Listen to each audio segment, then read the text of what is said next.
This coming Wednesday is Ash Wednesday. Did you know that? Lent is very early this year. So I want to speak to you about some Lenten suggestions. People oftentimes ask me, what should I do for Lent? Are we supposed to give things up? Or are we supposed to do more charitable things? What's the best way to do Lent? So I have some suggestions for you for Lent, okay?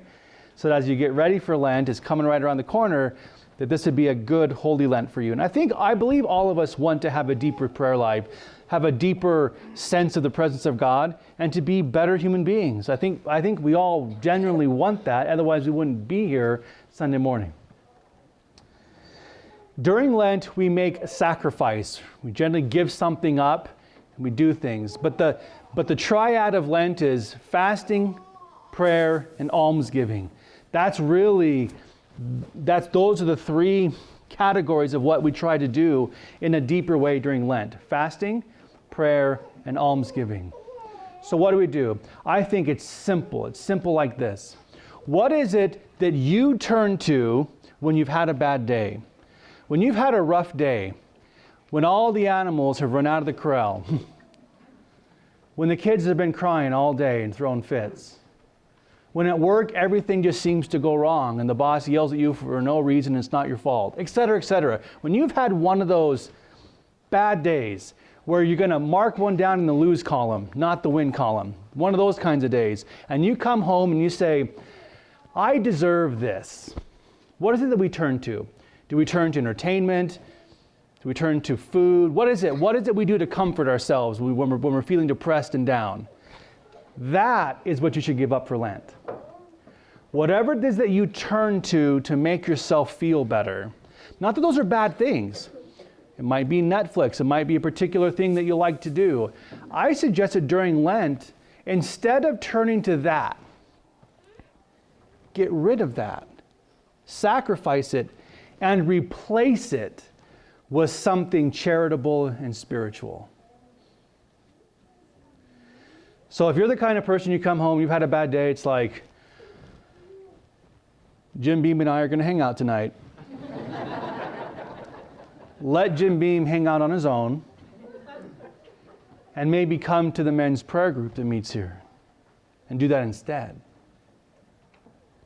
Or instead of, you know what, I'm just going to go on Facebook for the next hour and kind of just sort of decompress, I'm going to not do that. Maybe do some spiritual reading. Read a good spiritual book. Just do something different. Call up someone who you haven't talked to in a long time that you know needs built up. Do something charitable. Do something for others. Am I making sense? Because I think that's what Lent is about. There's a tendency in all of us, I'll speak for myself, to want to fill that empty spot in my heart when I've had a bad day especially. And my first tendency is not to go to God and not to do spiritual charitable things. My first tendency is generally to do very selfish things. That's just me. We have an opportunity for the next 40 days to try something different. And if you do this, if you sacrifice that and replace it with other things, and maybe even if it's something that costs you money, you save that money and you're going to give that to charity, almsgiving. If you do this for Lent, I promise you, you will have a very difficult Lent. It will be hard, I promise you. But I also promise you, if you do this faithfully, you will come out on the other side of Lent a better person than when you started. More disciplined, with a better understanding of yourself, and I think holier.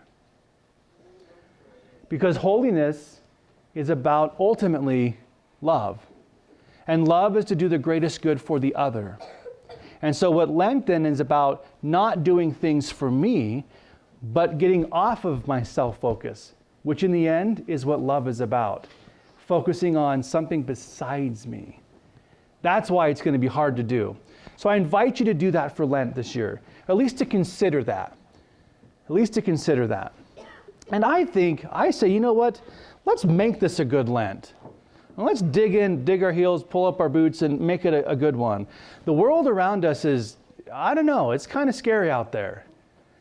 And I think as the world gets crazier and crazier, I think we're going to have to dig deeper and deeper spiritually. I don't think making it easier and easier and easier is going to make the world better. As the crazier it gets, the more work it's going to take to right the ship.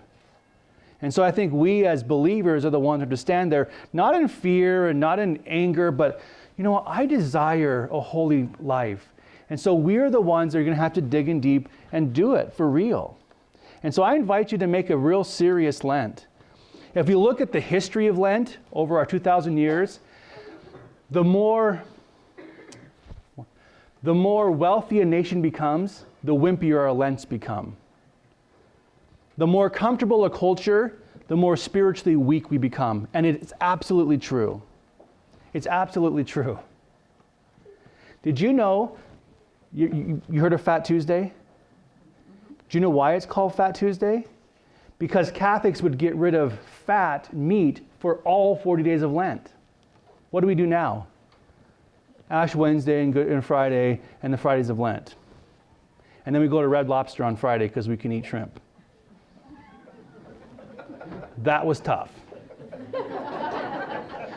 Did you know that in the old days of Lent, do you know that pancakes used to be the big tradition for Fat Tuesday? Do you know why? Because Christians would give up all animal products. No milk, no eggs, no meat for all of Lent. So you make pancakes, you can get rid of all that stuff out of your larder. And Lent, none of it. Do you know what we do now? We give up chocolate.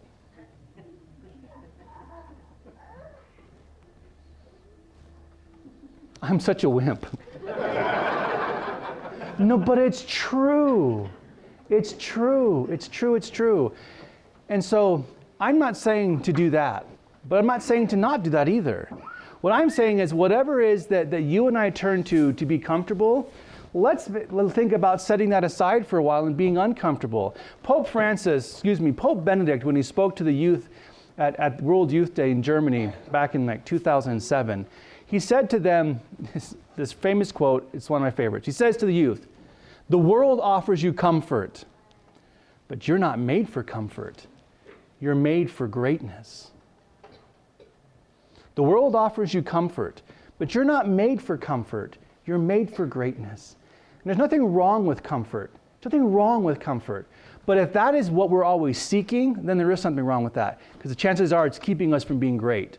And I bet if you and I examine our lives seriously, the things that we turn to for comfort, instead of doing the disciplined good things, if we're honest with ourselves, that's what's keeping us from being great. What's keeping you from being a saint? What's keeping you from going to the next level of virtue, holiness, honesty, integrity? What is it?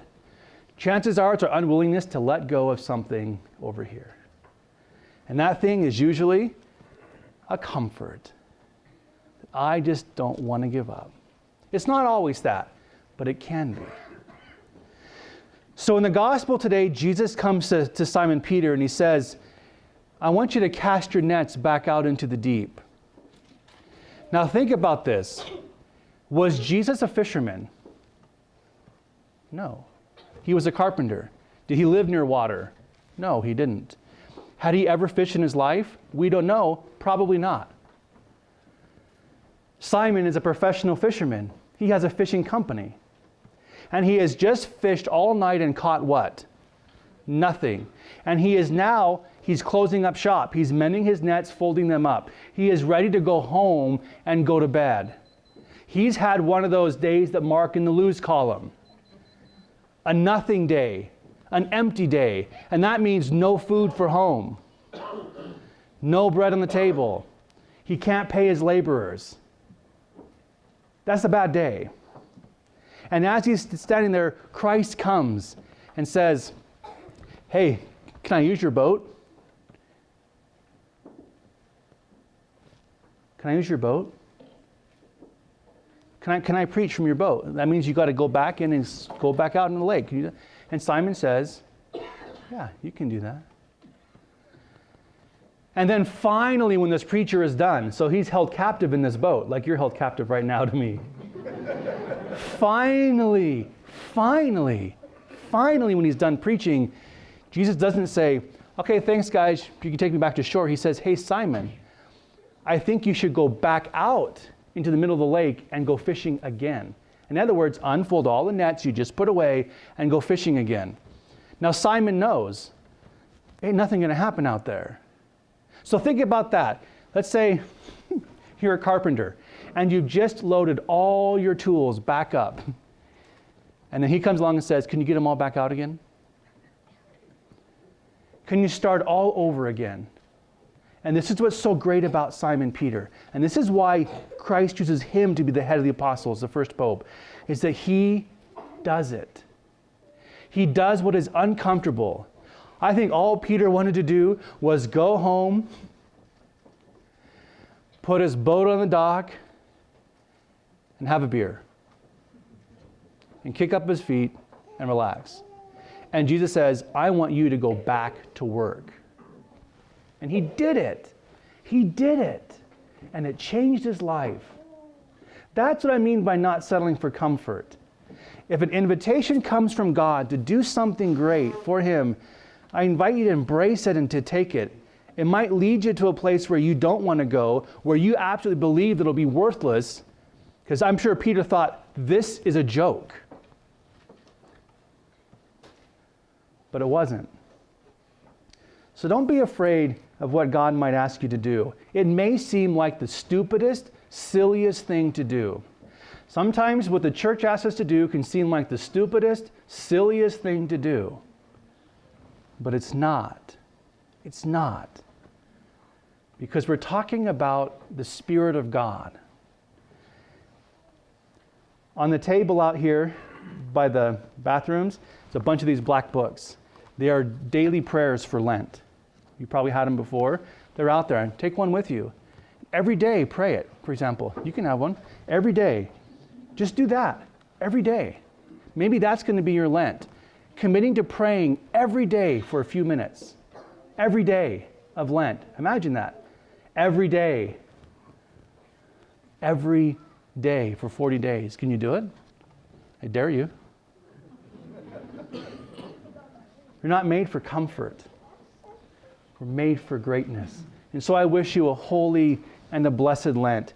And it might be an uncomfortable Lent. But in the end, I think heaven's going to be pretty good. I think heaven, there's going to be no more pain and no more suffering. And that's when we can rest in the comfort of God. And that comfort will last forever. That's what we're shooting for. Heaven. So a little annoyance here, being uncomfortable here, a little suffering here. Yeah, I think it's worth it. I think it's really worth it. The question is, do you think it's worth it?